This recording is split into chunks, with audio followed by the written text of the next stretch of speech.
Broadcasting from the business capital of the world, this is the Podcast Business News Network. Liesel, Darby joining us here again to talk more about the topic of divorce. And she is a divorce expert, and I give you that title. She's credentialed. She's been helping so many people over the years with her skills as a certified divorce coach. The name of the company is Crown Coaching, and the website is mydivorcediva.com. Hailing from North Royalton, which is in Cleveland, Ohio area. She joins us today to talk more about the divorce process, how we're going to talk to our children about it, and again, all about Crown Coaching and how she can really help you. Welcome back, darling. How's everything? Everything's good. I'm so happy to be here, as always. Same here. Well, you have a lot of titles, the alternative dispute resolution coach. You help people. Just give us a little of your background, please. Okay, yeah. So I am an alternative dispute resolution certified divorce coach, which means that I really can help you to manage any conflict between you and your spouse, soon to be ex, and not just manage it, but also how to engage in it productively, so that you can move forward and not get stuck. So that's one of the big things I do. Also really helping to, well, like I said, move forward is one of the big things that a divorce coach does. It's what I do so you don't get stuck, especially if you're having some pretty big emotions that you're having a hard time letting go of, like anger, rage, anxiety, revenge, like all these big emotions that can keep somebody stuck and not being able to make the other big decisions that you're making as you go through divorce, such as how are you going to divide your finances. And then the big thing I want to talk about today is the kids, right? Because if you have kids, then that should be your first and foremost, that's where your emphasis should be. Yeah. And a divorce coach can help you keep that in mind front and center as you're going through this process. You guys, because unfortunately, a lot of times you hear horrible stories about the kids getting dragged through, and in the end, the kids are, suffering, and that's just not the way it should be. So I'm glad you're here, and we're going to talk about this, and you're going to kind of address, all the situations that can occur, and how do we even begin to talk to our children about this? How do we even start? Yeah. So I want to point out that the kids don't have to suffer a tremendous amount. It does not have to be like that. Yeah. It's going to be an adjustment for sure, and they're going to have some big feelings around it, but it does not have to be devastating. I will always say that it is conflict that makes divorce expensive, and it is conflict between the parents that is hard on the kids. So if you can get the conflict under control, your kids will be okay. Beautiful. For the most part. I mean, not to say they might not have some ups and downs with this, but if you can get a hold of the conflict between you two, it does such a world of good. Well, tell us about that. Yeah, the importance of coming together. I want to talk about a little bit, like a couple things. First of all, how do you have that initial conversation with the kids? Like, we are going to get divorced, but then I also want to have conversations around continuing conversations around how do you talk about the divorce and your ex with kids through that process and beyond, because parenting, this is not one conversation you're going to have just one time. No. So one of the first things I wanted to say is it in a perfect world, and as much as you can, if you can have a parenting plan already thought out and put in place. So if you've already met with a mediator or your attorneys, and you have figured out what you want your parenting plan to look like, please do that before you sit down and tell the kids. Because your kids are going to have questions around some basic things like, okay, then where are we going to live? Where am I going to sleep? When do I see my parents? Do I have to change schools? Do I get to keep my friends? Do I get to keep my activities? And if you have a parenting plan in place, you're going to have the answers for them. And that's going to really diminish their anxiety and fear, right? Because fear is unanswered questions. So if you can answer those basic questions for your kids, that will go a long way towards making this as smooth as you can. The other thing, if you can do this, did you? No, go ahead. I know we step on each other. No, please continue. Go ahead. Because I ramble. It's fine. The other thing is have a conversation with your spouse before this and figure out what you're going to say and what you're not going to say. And ideally, you will both tell the kids at the same time. And it's really important to get on the same page of what are we going to talk about, what are we not going to talk about, because this needs to be a pretty focused message that you're giving, and it needs to be a united front message that you're giving. And one of the things you don't want to do is blame the other partner or throw them under the bus. And for some people, that's going to be really, really hard, especially if one of you wants out and the other one really doesn't, or if there's been infidelity, or if there's been any kind of, bad stuff that has happened to bring you to this point. And let's be honest, like I say, nobody wakes up casually on a Tuesday morning and says, oh, I think I'd like to get divorced. How about you? Oh, okay, that sounds good. No. We know that there's been conflict up to this point, but from this point forward, you have to put the kids first. And if that means that you have to bite your tongue so that you don't, let them in on exactly, if it, like I said, if it's infidelity, or, you cannot blame the other person in this conversation or going forward. And that can be really, really hard. Wow. Really hard. But you have to put the kids first. And so so kids are going to be looking for somebody to blame. Okay. They're going to want to blame one parent, and they're going to be looking for that. So you have to present this as, this is an adult decision. We came to this together. We decided this together. We're not able to love each other as married couples are supposed to love each other. And so that's why we're getting divorced. And it can be as simple as that. And you really don't want to say much more than that. And that is your message. And you have to stay on that message. Wow. Now, I mean, the truth is, how do you control this? I mean, a lot of times you can't control it because of one parent. You need two parents. You need the united front, because if not, it's just going to be a disaster. And even for those who are not divorced out there dealing with parents and situation, it's not always easy because two people are always going to have different feelings and opinions. And how do you, I'm like, it's common sense. You do what's best for the kids, but not everybody understands that. Right. So what are some of the things maybe we should be saying and not be saying? Yeah. So one of the things, first off, you want to, like I said, you guys have a conversation beforehand, get your story straight, call all the kids together at one time. I'm going to get a little bit into like how to set the scene here. Make sure everybody's been fed. So sometime after breakfast, right? Mm-hmm. Make sure you have a whole day set aside. Nobody needs to be running off for appointments or sports or anything else. Have your schedule cleared. If you can do this on a weekend, even better. But you want to be available to your kids for any questions, for hugs, for handling the emotions that might come out, or for slammed doors or silence or whatever. But have time cleared out for when you have this conversation with your kids, and also make sure you've had breakfast or lunch. People, you don't want to be doing this on an empty stomach. Yeah, go ahead. So then you want to say your message, like your dad and I have made a decision together that we're going to get divorced. This is an adult decision. It doesn't have anything to do with you. You did nothing wrong. We just are not able to love each other as married people are supposed to love each other. We will always love you. That's not changing.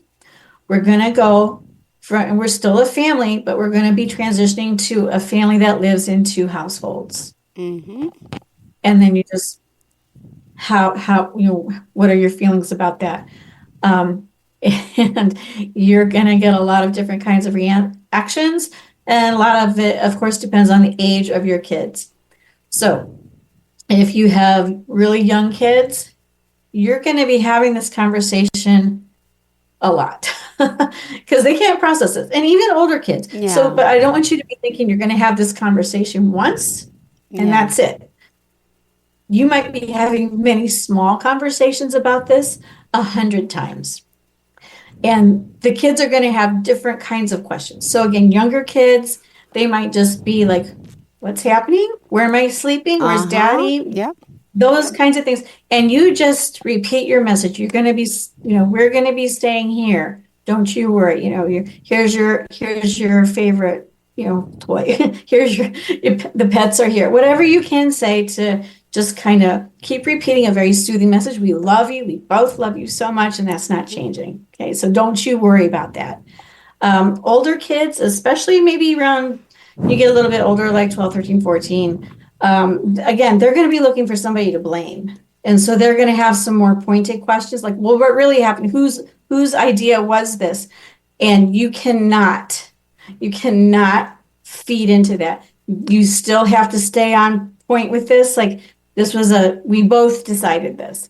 Even if that's not the truth between the two of you, that's not what you tell the kids. And a lot of people think, well, I don't want to lie to my kids.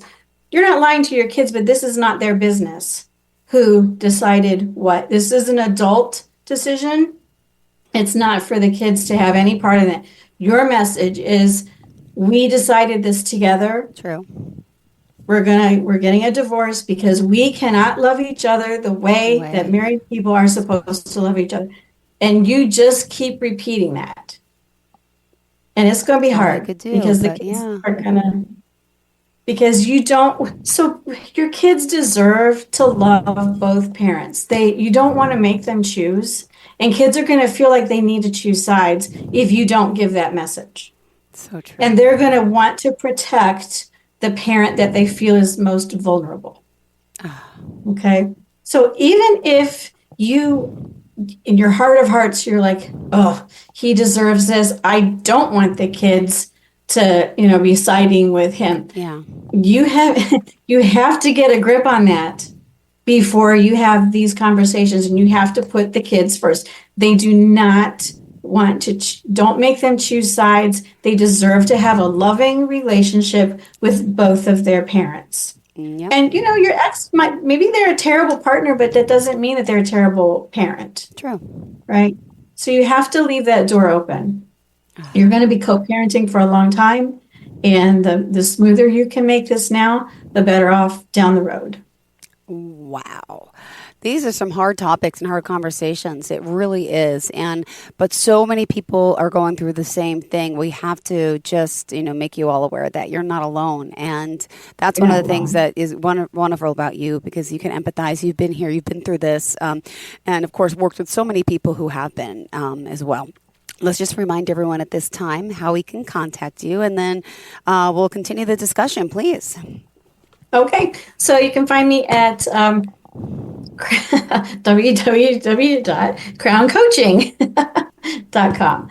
My email address is in there. My phone number is in there. All the information that you need for services. I offer individual coaching. So that's what you'll find in there. But that's the easiest thing. Just Crown Coaching. You can find me. Perfect. Thank you so much. All right. What else did you want to detail in regards to this process? All right. So we've talked about this initial conversation, which is probably one of the hardest things that you're going to do.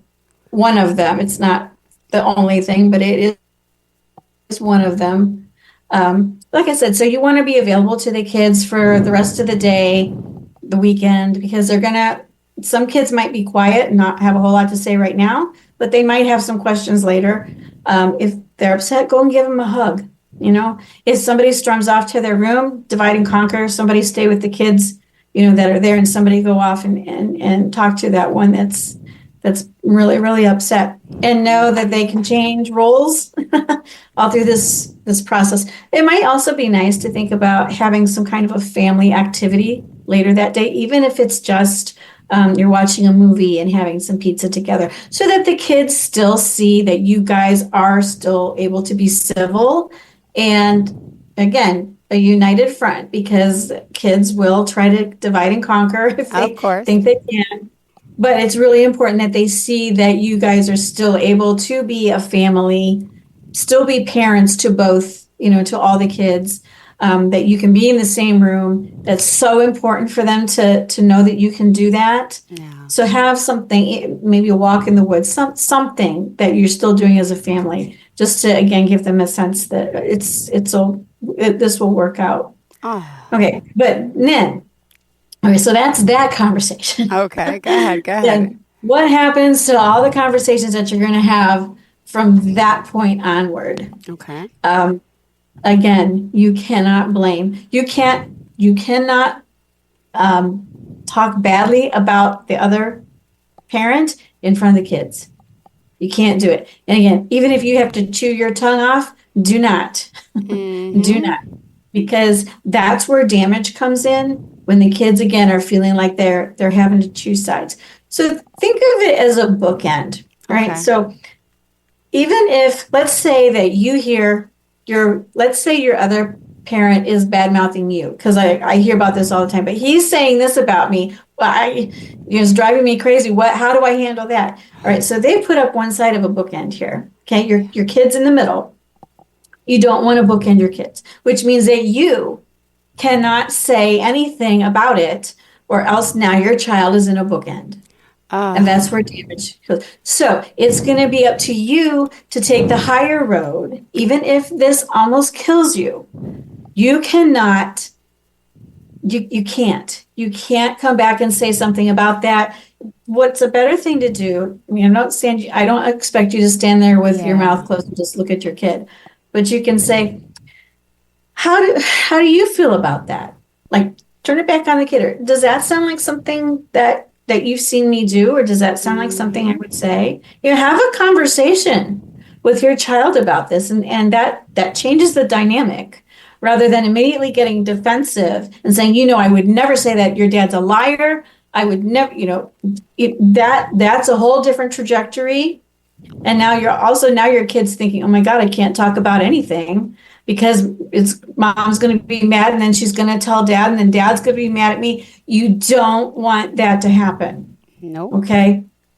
You have to think long-term here. Yeah. You're thinking long-term, best interest of your kid. This is why this is hard, because there are times when you will maybe have to sit on your hands or go in another room. It's okay to go in another room for a while. You can tell your kid, you know what, I need to just digest this for a minute. We'll come back and we'll talk about this. But it cannot be out of anger, and it can't be pointing fingers back at your other spouse, calling names or any of that. It has to be more, let's have a conversation about, well, how does that make you feel when you hear that?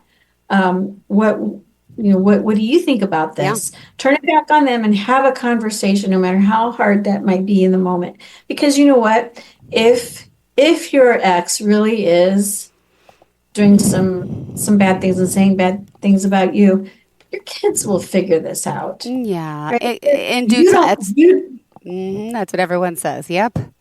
You don't have to be the person to do that for them. And guess what? When they do figure it out, they're going to have so much respect for you as the parent who rose above that and did not put them in the middle. Yeah, it takes a lot of patience. So karma is a real thing. Yep. It'll come around, and it might not be now. It might be years from now. But kids aren't done. No. They can process this later, and they'll see, through continued actions and reactions, who's doing what. So don't worry about that. And again, they will have so much respect for you as the person who didn't feed into that and did not make them choose, because that's where, we talk about kids having daddy issues or mom issues or whatever. That's where a lot of that comes from. If you pit them against a parent or put them in the middle, that causes long-term damage. And that's what you want to avoid at all costs. So, and I get it, it's hard. Yeah. I'm not telling you any of this is easy, but it is necessary. Got it. Absolutely. And, I don't know anyone that went through a smooth transitional divorce. It's just amazing. But then after it's over, everybody looks back and says, I wish I would have done this different, the cheaper way, the mediation way, the coaching way, because attorneys took too much money and it did nothing good. In the end, the same solution happens. And, it is about the children. If you have the children, obviously. And still, if you don't have children, you still need help, and you should be doing things more amicably this way than fighting back and forth with attorneys. Just my opinion, my goodness. Yeah. No, that's a I would say that's fact. Thank you, thank you. No, it's an opinion, but I mean, seriously, because think of it too this way. As mad as you might be at each other right now, you're probably not always going to have that same level of intensity. Yeah. So you'll get over it. But guess what? You don't want to ruin your kids' happy moments from here on out. If they have to worry about, oh my God, if mom and dad are here in the same room, what's going to happen? Or if I invite mom to this and I don't invite dad, will dad be mad? And so I want you to start thinking about birthdays, graduations, weddings, baby showers, all this other stuff, all these happy moments that your kids deserve to have. You don't want to ruin it by having to worry about that. And so guess what? Even if you get over it down the line, they will not. See? So you have to set the tone of this right. And okay, so let's say that you've messed this up. So you have not done this perfectly, and you know what? God bless you if you have done this perfectly. But none of us do. So in case you haven't done this perfectly, forgiveness goes a long, long way, and you just try better the next time. Okay, but seriously, the more that you can practice doing it, the better and easier it will get over time. And guess what? You're going to have a lot of chances to practice this. You're going to have a lot of chances to master this. So just keep in mind, don't do this for your kids, no matter how you feel about it. And you can feel about your ex however you want to. Don't say it in front of the kids, right? That's why you have support, right? For you. That's why you have girlfriends, family, support groups, divorce coach, therapists. You have other places where you can talk about it, how you need to talk about it. I'm just talking about right in front of your kids. You can't do that. Nope, you cannot. And urge someone today listening, tell their friend, tell their partner, tell someone. Not the way to do it. And let me ask you now, what is the process of working with someone like yourself? How are you helping navigate these waters? And let's talk about the benefits of that. All right. So a divorce coach can, first of all, is a sounding board to help you navigate through these feelings. To help you, one of the things I do is we do an exercise that helps to clearly define your values, which you find important. And so then I help you stay on track with making your decisions that are in alignment with your values, kind of so you don't start veering off because of your emotions. Also, there are ways to keep the conflict down. I teach those. We will, talk about what's your conflict style, what's your partner's conflict style. How can you mitigate this? How can you, I don't like to use the word manipulate, but how can you manage this? Let's say manage. How can you manage this to get the best outcome that you want? So again, it's kind of a neutral third party here. I'm on your side though, as your divorce coach, but I still am objective. So I can see your blind spots. I can help you see your blind spots, and then we can figure out strategies to get you where you want to go, so you don't have so many things to climb over. Thank you so much for that. All right. And we still have just a few minutes left here in the show. And I just think it's so pertinent for people out there. And you've shared many experiences with us of the clients you're helping and the support you give them. We did the ABCs of divorce that time, right? With all that fear and guilt. And I mean, there's just, guess what? It'll go away. It'll happen. And if you want it over quicker, go with someone like you because I know we talked last week about the expense. Was that last week or 2 weeks ago? About all the different people that can help in divorce. Oh, and you need a tax person. You need that. Was that last week? I don't remember, right? But that was last week. It was. Okay. There's just so much to it and to have someone who's knowledgeable in all aspects, it saves time, it saves money, and it's effortless, a lot effortless because you have the contacts, you know the whereabouts. All right. So if one kid comes to, their mom or dad that's going through the divorce and says something about the other one, hearing that the other one's talking about them, how does that parent react? Again, you got to keep a straight face, and you just got to be like, okay, well, how does that make you feel to hear this? How does that how that make you feel to hear that? Yeah. Have a discussion about the feelings. That's perfect. Okay? Not he said, she said what? That. What? When did he say that? What? I'm going to call him. That's the initial gut response, but good practicing. Good. But how does that make you feel? Thank you so much. You're helping me too, even though I'm not in a divorce, but dealing with some situations with one of my son's father. And Yeah, we had a birthday party at the house the other night for my son who turned 8. And by the end of the night, it got there's a lot of tension, and then he spent the whole time texting me on the way home about this and about that, and then my son's in bed saying, "Mommy, what are you doing?" And he could see by my face that I'm upset. It's like, and I see you're talking to Peter, and he puts it like, because he could see, and I'm like, "Oh, nothing," and like I couldn't even hide it, and then I'm like, I have to stop. I have to just put the phone down, which I did, but I could see the anxiety start to come into him because he saw Mommy was arguing with Daddy, and it's a horrible feeling. And I'm like, oh my gosh, now he's going to hurt. Now he's going to be worried. I don't want the kids to worry. And that feeling of the look on his face was like, what's going on? It just breaks my heart. So, and again, that's not a divorce. That's just still after the fact, but still we should all be on a united front, no matter what. Thank you for reminding us of that. And one more time, how can we contact you? crowncoaching.com. Aw, thank you so much. Always a pleasure seeing you. I love talking to you, and hope you have a fantastic day. You too, Jill. Thanks so much. Thank you, Liesel. Enjoy the rest of the day, and we'll chat again next week. Always good points, good notes, very thorough. I love that about you, Liesel. Thank you. Bye-bye. Okay.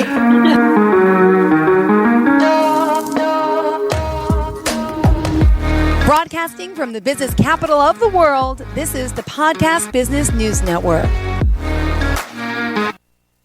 Adopt US Kids presents Multiple Choice Parenting. Your daughter just had her first breakup. Do you A, put yourself in her shoes? How could he do this to you?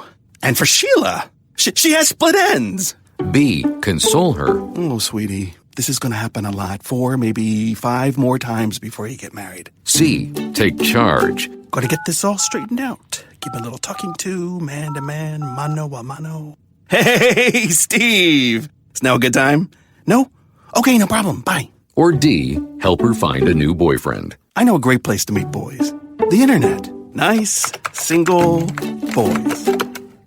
Never mind. How about some ice cream? As a parent, there are no perfect answers. But you don't have to be perfect to be a perfect parent. Thousands of teens in foster care will love you just the same.